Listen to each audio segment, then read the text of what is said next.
រោគ Human Papilloma Virus ឬ HPV គឺជាមេរោគមួយដែលអាចបង្កមហារីកមាត់ស្បូនចំពោះស្ត្រីគឺជាជំងឺមហារីកដែលកើតឡើងទូទៅបំផុតទី2ក្នុងចំណោមស្ត្រីនៅក្នុងប្រទេសកម្ពុជាមានដំណឹងល្អសម្រាប់ស្ត្រីកម្ពុជាកម្មវិធីផ្ដល់ថ្នាំបង្ការនៃក្រសួងសុខាភិបាលនឹងចាប់ផ្ដើមផ្ដល់វ៉ាក់សាំង HPV ដល់ក្មេងស្រីអាយុ9ឆ្នាំចាប់ពីខែតុលាឆ្នាំ2023នេះតទៅការផ្ដល់វ៉ាក់សាំងនេះនឹងជួយបង្ការជំងឺមហារីកមាត់ស្បូនចំពោះស្ត្រីកម្ពុជាវ៉ាក់សាំងនេះនឹងផ្ដល់ឲ្យកុមារីនៅតាមសាលារៀនតាមភូមិនិងមណ្ឌលសុខភាពការផ្ដល់វ៉ាក់សាំងនេះនឹងធានាថាកុមារីទទួលបានការការពារពេញលេញប្រឆាំងនឹងមេរោគ HPV និងពីជំងឺមហារីកមាត់ស្បូន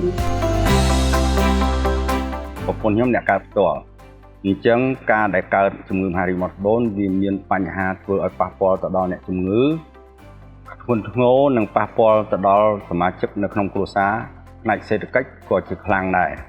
នៅពេលដែលកើតហើយត្រូវប្រើគីមីដើម្បីបញ្ចប់នៅជំងឺនេះគឺប្រើរយៈពេលយូរដូច្នេះមានការលំបាកច្រើនណាស់ប៉ះពាល់ដល់ក្រុមគ្រួសារច្រើនអ្នកអាចការពារកូនស្រីរបស់អ្នកបានពីជំងឺមហារីកមាត់ស្បូនដោយអ្នកគ្រាន់តែនាំកូនស្រីរបស់អ្នកទៅចាក់វ៉ាក់សាំងការពារជំងឺមហារីកមាត់ស្បូនថ្ងៃនេះខ្ញុំចង់ជម្រាបបងប្អូនទាំងឡាយអំពីជំងឺមហារីកមាត់ស្បូននិងសារៈសំខាន់នៃវ៉ាក់សាំង HPV មហារីកមាត់ស្បូនគឺជាជំងឺធ្ងន់ធ្ងរមួយដែលប៉ះពាល់ដល់ស្ត្រីជាច្រើននៅក្នុងប្រទេសកម្ពុជាវាអាចបណ្ដាលឲ្យមានការឈឺចាប់ខ្លាំងពិបាកនៅក្នុងខ្លួននិងអាចស្លាប់គួរឲ្យសោកស្ដាយ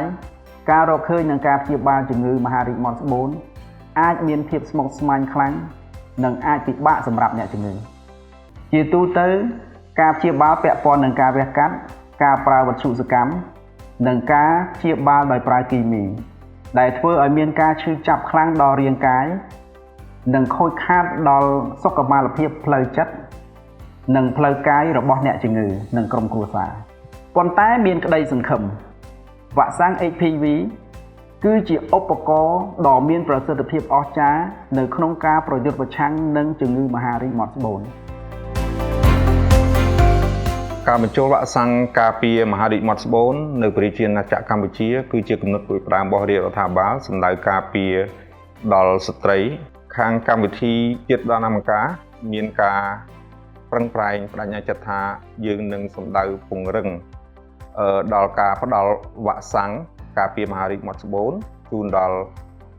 កុមារីទាំងអស់ដោយមិនគិតថាគាត់រស់នៅទីណាឬក្នុងស្ថានភាពជីវភាពកម្រិតណាឡើយដើម្បីឲ្យទទួលបានជោគជ័យគឺយើងមានការសហការយ៉ាងជិតស្និទ្ធជាមួយនឹងអាជ្ញាធរដែនដីហើយនឹងក្រសួងអប់រំយុវជននិងកីឡាដែលជាដៃគូសំខាន់ក្នុងការផ្ដល់